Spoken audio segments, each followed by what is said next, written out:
कहानी शुरू होती है 1862 से एक गांव से, जहां पर एक नर्स शहर से आई थी। उसको यहाँ गांव की कमेटी ने मिलने बुलाया था और जब ये यहाँ पर आती है तो उसे कमेटी के लोग बताते हैं इस गांव में एक बच्ची है, उसका नाम ऐना है और ऐना ने काफी महीनों से कुछ भी नहीं खाया। उसकी फैमिली का ये कहना है कि वो बगैर खाए पिए जिंदा है। इस बात को 3 से 4 महीने हो चुके हैं, मतलब उसने इतने वक्त से कुछ भी नहीं खाया था। अब कमेटी यहाँ पर ये पता करना चाहती थी कि ऐना खाना खाती है या नहीं, या फिर सच में कोई जादू या चमत्कार है। इसीलिए इन सब बातों के बारे में पता करने के लिए कमेटी ने एक नन और नर्स को यहाँ पर बुलाया था। नन यानी कि सिस्टर को ये पता करना था कि वाकई ये सब गॉड की वजह से है। अब नर्स को एक आदमी ऐना के घर लेकर जाता है। ऐना का घर गांव से दूर अलग सी सुनसान सी जगह पर था, जहाँ पर अक्सर लोग ऐना को देखने आया करते थे। मतलब ये सब के लिए एक हैरान कर देने वाली बात थी कि एक बच्ची जिसने इतने वक्त से कुछ भी नहीं खाया वो बिल्कुल ठीक है।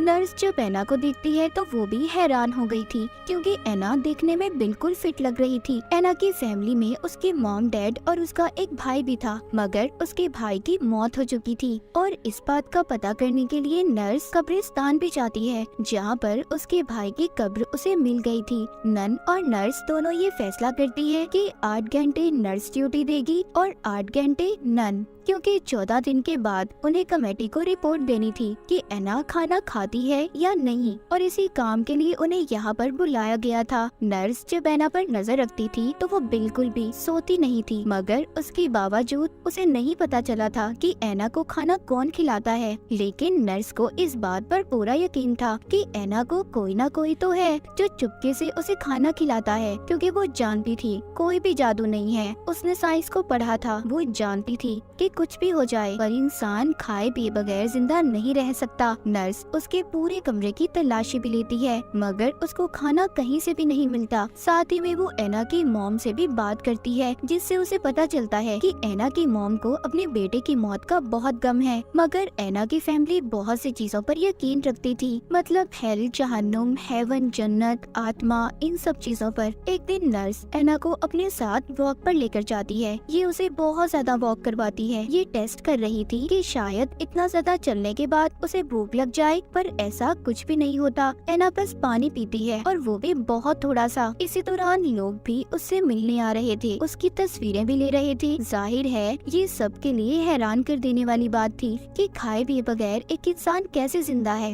एक दिन नर्स से मिलने एक जर्नलिस्ट आता है, जो यहाँ पर कुछ खबरों को हासिल करने के लिए आया था। इसका नाम विल था, पर उसको नर्स से कुछ खास पता नहीं चलता। इसी बीच नर्स ऐना की चेकिंग भी कर रही थी, मतलब उसे ऐना के अंदर सब कुछ बिल्कुल फिट लग रहा था। नर्स एक दिन सोचती है कि अक्सर ऐना दिन में तो कुछ भी नहीं खाती, पर उसके मॉम डैड अक्सर रात को उससे मिलने आते हैं। वो सोचती है हो सकता है उसके मॉम डैड उसको छुपकर खाना खिलाते हो। अब नर्स ऐना के मॉम डैड से भी कहती है कि 2 हफ्ते तक ऐना से कोई भी नहीं मिल सकता। वो चाहे तो ऐना को दूर से देख सकते हैं, पर कोई भी ऐना के पास नहीं आएगा। ऐना की मॉम को इस बात पर बहुत गुस्सा आ रहा था कि नर्स उनको उनकी बेटी से दूर कर रही है, पर इस बात से नर्स को कोई फर्क नहीं पड़ता। जब नर्स ने ऐना की फैमिली को उससे दूर कर दिया था, तो कुछ दिन बाद नर्स ये नोटिस करती है, देखती है कि ऐना का एक दांत टूट गया है। दांत टूटने की वजह से ऐना को काफी दर्द हो रहा था, पर फिर भी ये बात नर्स उसकी फैमिली को नहीं बताती। बाहर नर्स एक लेडी से मिलती है, उससे विल के बारे में पूछती है, जो अब तक इसके पीछे पड़ा हुआ था और इससे बात करना चाहता था।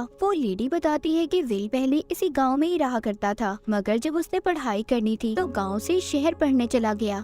लेकिन जब वो इस गांव में नहीं था तो गांव के हालात बहुत ज्यादा खराब हो गए थे, खाने पीने के लिए कुछ भी नहीं था, और उसकी फैमिली की भी इसी वजह से मौत हो गई। पर उसकी फैमिली ने ये फैसला किया था कि वो इस बारे में किसी को भी कुछ नहीं बताएंगे। उन्होंने खुद को अपने ही घर में बंद कर लिया और भूख की वजह से मर गए। ये सब बातें सुनने के बाद नर्स का दिल थोड़ा सा पिघल गया था, इसीलिए वो अब विल से मिलने का फैसला करती है। ये जब विल से मिलती है तो वो बताता है कि अगर मैं ऐना से मिल लूं तो कुछ ना कुछ तो पता जरूर लगा लूंगा कि ऐना को किस तरीके से खाना मिल रहा है, क्योंकि विल को भी यही लगता था कि कोई छुपकर ऐना को खाना दे रहा है। पर ऐना सबसे यही कहती थी कि उसे खाना खाने की जरूरत नहीं है, उसको हेवन जन्नत से खाना मिलता है और वो इसी खाने पर जिंदा है। एक दिन वॉक पर जाने के बहाने नर्स ऐना को विल से मिलवा देती है, पर वो भी ज्यादा कुछ पता नहीं लगा पाया था। अब आहिस्ता आहिस्ता नर्स ये देखती है कि एना की तबीयत खराब होने लगी थी। नर्स डॉक्टर को भी यहाँ पर बुलाती है, जो यहाँ की कमेटी का ही डॉक्टर था। वो नर्स से कहता है कि तुम्हें ज्यादा गहराई में जाने की जरूरत नहीं है, तुम्हें सिर्फ यहाँ पर ये पता करने के लिए बुलाया गया है कि एना खाना खाती है या नहीं, और तुमने किसी बात के बारे में कुछ पता नहीं करना। और डॉक्टर उसकी कोई मदद नहीं करता। अब इस बात पर नर्स को बहुत गुस्सा आता है। उधर एना की हालत बहुत ज्यादा खराब हो रही थी। नर्स जबरदस्ती एना को सूप पिलाने की कोशिश करती है।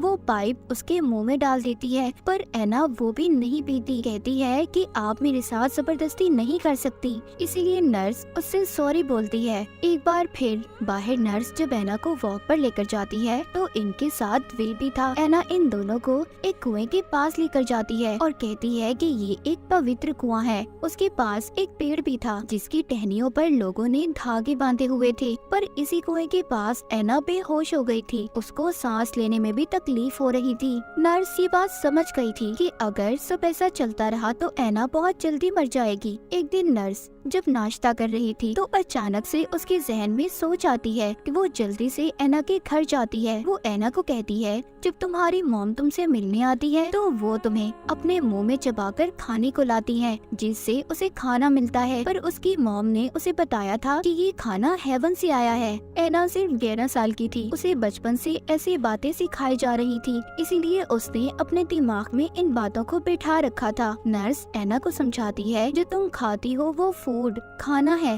पर एना को ये बात समझ नहीं आ रही थी। नर्स उससे पूछती है कि तुम इतनी इबादत क्यों करती हो। एना उसको बताती है कि मैं दिन में 33 मर्तबा इबादत करती हूँ, फास्ट रखकर यानी भूखा रहकर। मुझे किसी की आत्मा को हेल से हेवन में भेजना है, और ये सब बातें मुझे मेरी मॉम ने बताई हैं। नर्स उससे पूछती है, किसकी आत्मा को तुम हेवन में भेजना चाहती हो। अब एना बताती है। यहाँ पर हमें पता चलता है कि एना के भाई ने उसके साथ गलत रिश्ता रखा हुआ था। उसने एना से शादी भी कर ली थी, पर शादी के कुछ वक्त के बाद उसके भाई की मौत हो गई। जब एना ने अपने भाई की मौत के बाद अपने मॉम डैड को अपने और उसके रिश्ते के बारे में बताया, तो उन्होंने एना से कहा था कि तुम्हें 33 मर्तबा इबादत करनी होगी, पर भूखा रहकर, जिससे तुम्हारे भाई की आत्मा हेल से हेवन में आ जाएगी। क्योंकि उन्हें लगता था कि उनका बेटा एना की वजह से ही मरा है। नर्स समझ गई थी कि सारा प्लान एना की मॉम डैड का है। वो जानबूझकर एना को मारना चाहते हैं ताकि एना अपने भाई और मॉम डैड की हकीकत किसी को ना बता दे। अब ये सब बातें नर्स कमेटी को तो नहीं बता सकती थी, बस इतना बता देती है कि एना को खाना मिलता है और उसकी मॉमी उसे चोरी छुपे खाना देती है। पर नर्स के साथ उधर नन भी थी, जो कह देती है कि इस बात को नहीं जानती, क्योंकि ऐसा मैंने कुछ भी नहीं देखा। कमेटी अपने सामने अब एना को भी बुलाती है। उससे पूछा जाता है, क्या तुम खाना खाती हो।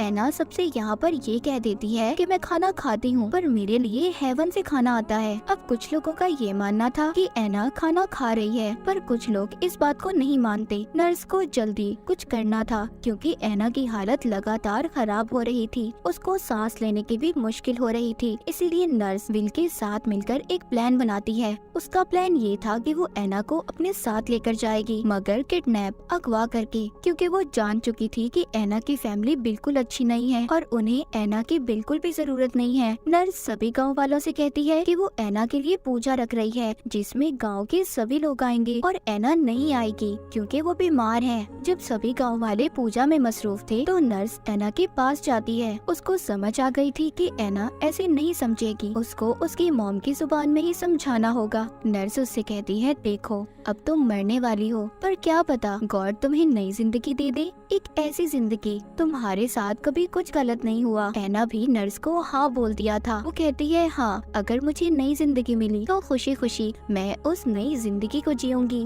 नर्स अब उसको उसी कुएं के पास लेकर जाती है और कहती है कि अब तुम अपनी आंखें बंद कर लो, तुम आहिस्ता आहिस्ता मरने वाली हो। फिर थोड़ी देर बाद वो एना को आंखें खोलने का बोलती है। अब वो एना को एना नहीं बोल रही थी, बल्कि उसने उसका नया नाम भी रख दिया था। जब ऐना आंखें खोलती है तो नर्स उसे कहती है, क्या तुम्हें भूख लगी है? वो कहती है, हाँ मुझे खाना खाना है। नर्स उसको खाना खिलाती है और यहीं पर छोड़कर चली जाती है। जाकर उसने उसके घर को आग लगा दी थी। फिर अगले सीन में हमें दिखाया जाता है कि नर्स कमेटी के सामने आती है और उसे बताती है कि ऐना मर चुकी है। उसने पहले से अपनी डायरी में लिख लिया था कि इतने बजे उसकी तबीयत खराब हुई और इतने बजे ऐना मर गई। पर किसी को भी उसकी बात पर यकीन नहीं आ रहा था, क्योंकि किसी को भी ऐना की लाश नहीं मिली थी। पर फिर भी कमेटी के लोग नर्स को कुछ नहीं कहते और जाने देते हैं। जिसके बाद नर्स के पास नन आती है जो उसे कहती है कि जब गांव में पूजा हो रही थी तो मुझे कुछ अच्छा नहीं लग रहा था। तभी जब मैं वापस आई तो मैंने देखा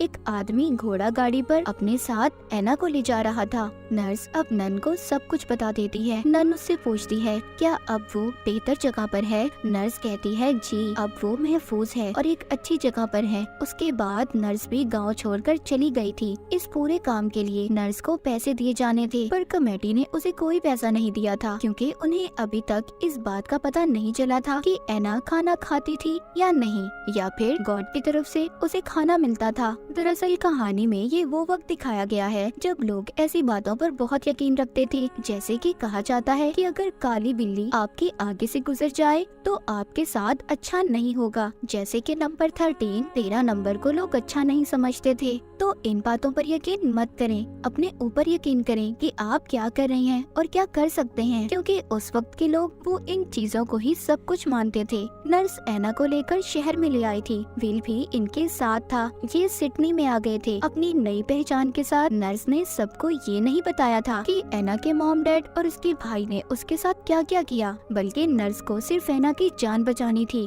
उसने उसे अपनी बेटी बना लिया था और विल के साथ शादी कर ली थी। ये तीनों हंसी खुशी जिंदगी गुजार रहे थे। और अब मेरी दूसरी साथी वंडर मूवी को एक्सप्लेन करेंगी। स्टार्ट में हमें एक लड़की दिखाई जाती है जो कि सोच रही होती है कि इंसान किस चीज को ज्यादा वैल्यू देता है, प्यार को या मोहब्बत को। और फिर इसके बाद हम स्कूल की एक फुटबॉल टीम की मैनेजर को देखते हैं जिसका नाम बैम है। बैम एक लड़के को पसंद करती है और उसका नाम है ओ। ये ओ के पास जाती है और उसे कहती है कि क्यों ना आज हम आइसक्रीम खाने के लिए जाएं, मगर वो इसकी बात नहीं सुनता और वो कहता है कि मैं नहीं जाना चाहता क्योंकि आज मेरी मॉम के साथ मेरी एक बहुत ही अहम मीटिंग है। ये सुनकर बैम परेशान हो जाती है और यहाँ पर एक कोच भी आता है। ये इनकी फुटबॉल टीम का कोच है जो यहाँ पर अब एक न्यू मैनेजर को लेकर आया है। इस न्यू मैनेजर का नाम है नैनो। ये न्यू मैनेजर देखने में काफी ज्यादा प्यारी है, अच्छी बातें करती है और काफी ज्यादा खुश इखलाक भी लगती है, जिसकी वजह से सबको वो बहुत अच्छी लग रही होती है। और बैम को ये बात अच्छी नहीं लगती, उसे देखकर ये बहुत ज्यादा जेलस हो रही होती है। फिर बाद में हम देखते हैं कि ये सभी अब नई मैनेजर को पार्टी देना चाहते हैं, उसे वेलकम पार्टी देना चाहते हैं और इस वजह से बहुत खुश हैं। नई मैनेजर नैनो भी मान जाती है और वही लड़का ओ जो कि पहले कह रहा होता है कि मुझे अपनी मॉम से बात करने के लिए जाना है, अब वो पार्टी में आने के लिए बिल्कुल तैयार था। और ये बात अब बैम को अच्छी नहीं लगती। आहिस्ता आहिस्ता इसकी नफरत नैनो के लिए बढ़ती जा रही है। अब क्योंकि ये तो पुरानी मैनेजर थी और नई मैनेजर से ये बहुत सारे काम करवाती है, खुद बैठी रहती है और उसे हर काम करवाती है और वो बेचारी भी लगी रहती है। और जब ओ ये बात देखता है तो वो आकर उस लड़की नैनो से कहता है कि मैं तुम्हारी मदद करूंगा और साथ ही में बैम से भी कहता है कि तुम इसी से सारे काम करवा रही हो, खुद तो कोई काम कर नहीं रही हो। अब यहाँ पर बैम को और भी ज्यादा गुस्सा आ जाता है। इसके दिल में अब नैनो के लिए नफरत बन गई थी। और फिर जब ये बाथरूम जाती है तो ये बाथरूम की दीवार पर अपनी ये विश लिखती है कि काश उसके फेस से स्मेल आने लगे, यानी नैनो के फेस से। बाद में नैनो बैम से मिलने के लिए आती है और तब वो देखती है कि किस तरह से नैनो ने दीवार पे लिखा हुआ है कि उसके फेस से स्मेल आए। अब हालांकि नैनो ने ये देखा तो उसे तो परेशान होना चाहिए था, मगर वो परेशान नहीं होती बल्कि वो स्माइल करने लगती है और उसकी स्माइल देखने में काफी डरावनी थी। फिर रात को बैम अपनी डायरी पे लिख रही होती है कि आज किस तरह से वो एक नई लड़की से मिली और अब उसे वो लड़की बिल्कुल भी अच्छी नहीं लगती। और बहुत अच्छा हुआ कि उस लड़की ने देख लिया कि मैंने वॉल पे उसके लिए क्या लिखा था। अगले दिन बैम जब नैनो के पास से गुजरती है तो इसे बहुत ज्यादा स्मेल आने लगती है। इसे समझ नहीं आ रहा था कि ये स्मेल कहाँ से आ रही है। ये सोचती है कि शायद ये स्मेल शर्ट से आ रही है। फिर बाद में यहाँ पर ओ भी आ जाता है और एकदम से बैम ऐसे बिहेव करती है जैसे कि ये तो नैनो की हेल्प कर रही है, उसके साथ काम करने लगती है, यानी कि ये दिखाती है कि ये बहुत अच्छी लड़की है। और फिर बाद में उन शर्ट्स को धो भी दिया जाता है और तब बैम को पता चलता है कि असल में ये स्मेल नैनो ही से आ रही है, क्योंकि शर्ट्स तो धुल गई हैं। बाकी लड़कों को भी लग रहा था कि ये स्मेल बैम से आ रही होगी, मगर फिर बाद में उन्हें पता चलता है कि ये स्मेल तो नैनो ही के फेस से आ रही है। और नैनो को खुद भी समझ नहीं आ रहा था कि उसके फेस से इतनी स्मेल क्यों आ रही है।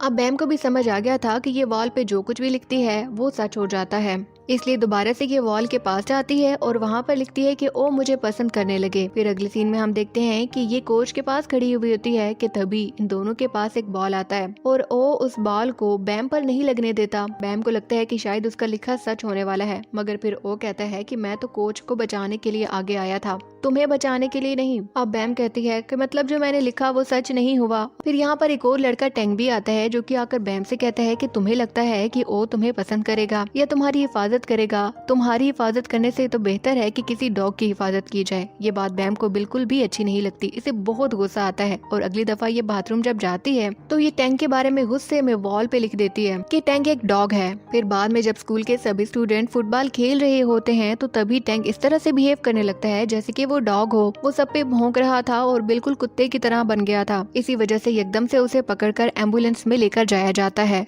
क्योंकि उसकी हालत बहुत खराब थी। इधर बैम को ये बात समझ आ गई थी कि वॉल के ऊपर अगर ये किसी की नफरत में कुछ लिखती है तो वो सच हो जाएगा और अगर ये किसी से मोहब्बत में कुछ लिखती है तो वो सच नहीं होगा।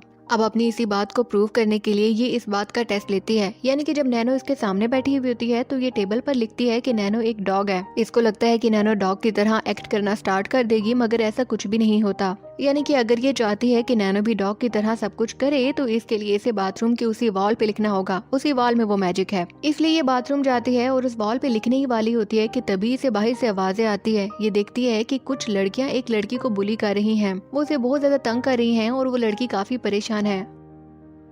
अब ये बैम उसकी मदद करना चाहती थी, इसलिए ये बाथरूम से बाहर आती है और फिर उस लड़की से कहती है कि कभी कभी किसी को तकलीफ पहुंचाने के लिए या किसी की नफरत में हम वॉल पे कुछ लिखें तो वो सच भी हो जाता है। उस लड़की को इसकी बातों का यकीन नहीं आता और वो वहाँ से चली जाती है। फिर बाद में हम देखते हैं कि नैनो जिसमें से स्मेल आ रही थी उसमें से स्मेल आना खत्म हो जाती है और वही लड़का जो कि डॉग की तरह बिहेव कर रहा था टैंग, वो भी बिल्कुल ठीक हो जाता है। बैम ये देखकर हैरान हो जाती है और ये फौरन से भागकर बाथरूम की तरफ जाती है। वहाँ जाकर ये देखती है कि मेड बाथरूम को साफ कर रही थी और उसने वॉल पर से इसकी लिखी हुई बातें मिटा दी थी। ये उसे कहती है कि तुमने ये क्यों मिटाई, इसे यही लिखा रहने दो, मगर वो कहती है कि यही मेरा काम है और मैं जरूर करूंगी और अगर तुम मुझे तंग करोगी तो मैं तुम्हारी शिकायत जाकर प्रिंसिपल को लगाऊंगी। अब क्योंकि बैम ने उसके साथ बदतमीजी की हुई है तो इसलिए उस मेड को बहुत गुस्सा आता है और वो कोच को जाकर इसके बारे में बता देती है कि किस तरह से इसने उसे बदतमीजी की और उसे सफाई का काम भी नहीं करने दिया। ये बात सुनकर कोच को भी गुस्सा आता है। वो बैम को बुलाता है और कहता है कि इनसे माफी मांगो। बैम कहती है कि मैं इनसे माफी नहीं मांगूंगी। वो यहाँ से चली जाती है और सीधा बाथरूम में जाती है और कुछ ऐसा लिखती है कि कुछ देर बाद ये खुद भी परेशान हो जाती है क्योंकि ये देखती है कि इसने जिस मेड के बारे में लिखा था उसने अपने आप को मार दिया।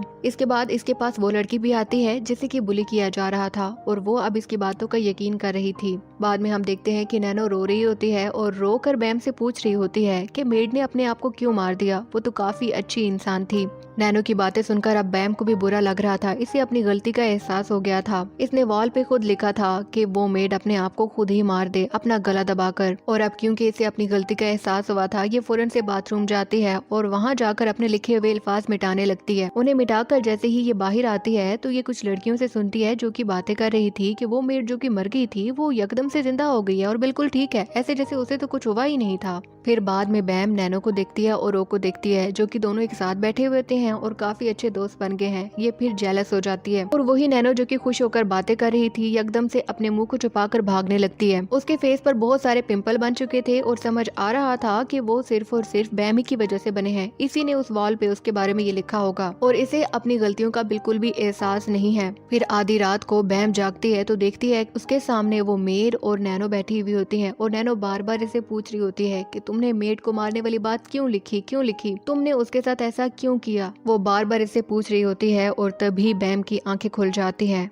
और ये सब इसका ख्वाब था। नैनो और वो मेड इसके सामने अभी मौजूद नहीं थी। अगले दिन जब सभी स्टूडेंट क्लास में पढ़े होते हैं तो एक लड़की पढ़ते हुए उठती है और विंडो से छलांग लगाकर अपने आप को मार देती है। बैम ये देखकर हैरान हो जाती है और फौरन से बाथरूम की तरफ भाग कर जाती है क्योंकि उसने तो ऐसा कुछ भी नहीं लिखा था और वहाँ पर किसी और लड़की ने उस लड़की के मरने के बारे में लिखा हुआ था और वो कोई और नहीं बल्कि वही लड़की थी जिसे कि बुली किया जा रहा था और जिसे बैम ने उस वॉल के मैजिक के बारे में बताया था। और फिर इसके बाद आहिस्ता आहिस्ता सारे स्टूडेंट उस बाथरूम में जाते हैं और कुछ न कुछ लिख के आते हैं और पूरे स्कूल की सिचुएशन सिचुएशन कंट्रोल के बाहर हो जाती है। यहाँ तक कि स्कूल के प्रिंसिपल को भी मार दिया जाता है। पूरे स्कूल में ये इन्फॉर्मेशन फैल चुकी थी और हर कोई उस वाल का गलत इस्तेमाल कर रहा था। बाद में बैम को पता चलता है कि ये इन्फॉर्मेशन उसी लड़की ने फैलाई है जिसे कि इसने उस बारे में बताया था। बैम उस लड़की के पास जाती है और उससे कहती है कि मैंने तुम्हें ये बात बताई थी और तुमने सब लोगों को बता दी, और इससे जानती हो कि कितना नुकसान हो रहा है, कितने लोगों की जानें जा रही हैं।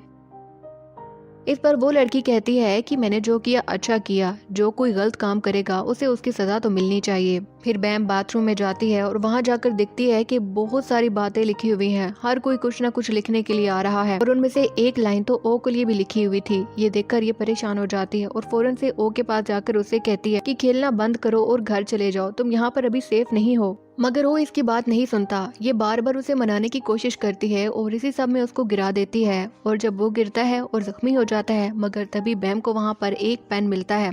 उसे देखकर इसे ओ की ही एक फ्रेंड पर शक होता है और ये उसे कहने लगती है कि तुम ही हो ना जिसने ओ के बारे में वॉल पे वो सब कुछ लिखा है। मगर वो फ्रेंड इसकी बात को नहीं मानता और कहता है कि मैंने ऐसा कुछ भी नहीं लिखा, और अपने दोस्त को बचाने लगता है। अब बैम खुद ओ के बारे में वो सब कुछ मिटाने के लिए जाती है, मगर जब ये मिटाने के लिए जाती है तो वहाँ पर देखती है कि किसी ने ये भी लिखा हुआ था कि जो कोई भी इन लाइनों को मिटाने की कोशिश करेगा वो मारा जाएगा। अब ये वापस आ जाती है और ये परेशान थी कि मैं क्या करूं ओ को बचाने के लिए। और तब इसके पास नैनो आती है। ये नैनो के सामने अपनी गलती का एतराफ करती है और नैनो से कहती है कि मैंने तुम्हारे लिए कितना कुछ बुरा सोचा और अब मैं खुद फंस गई हूँ और मैंने ओ की जान को भी खतरे में डाल दिया है। नैनो इसकी बात सुनती है और जोर जोर से हंसने लगती है और वो कहती है कि जो कुछ भी बुरा हुआ है वो तुम्हारी ही वजह से हुआ है, और अगर तुम्हें इतनी ही हिम्मत है तो जाकर दीवार पे सब कुछ लिखा मिटा कर आओ और सबके सामने अपनी गलती का एतराफ करो।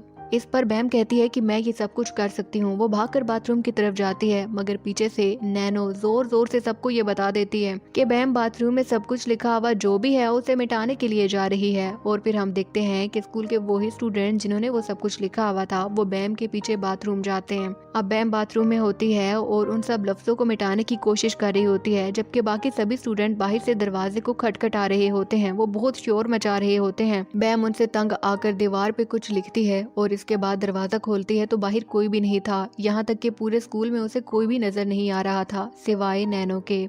ये खुद भी बहुत ज्यादा परेशान हो गई थी और इसके बाद आहिस्ता आहिस्ता चलते चलते ये अपने घर जाती है। और घर में जाकर जब ये मिरर में अपने आप को देखती है, यानी कि शीशे में देखती है, तो इसे पता चलता है कि वो सभी लोग नहीं बल्कि ये खुद भी इस दुनिया से गायब हो चुकी है, क्योंकि इसने वॉल पे यही लिखा था कि ये सब लोग गायब हो जाएं, और उसमें ये खुद भी शामिल थी। और ऐसे दूसरों का बुरा सोचते सोचते इसने अपने साथ भी बुरा कर दिया और एंड इतना ज्यादा बुरा हुआ कि अब ये अपनी गलती को ठीक भी नहीं कर सकती। और इसी सीन के साथ ये एपिसोड एंड हो जाती है।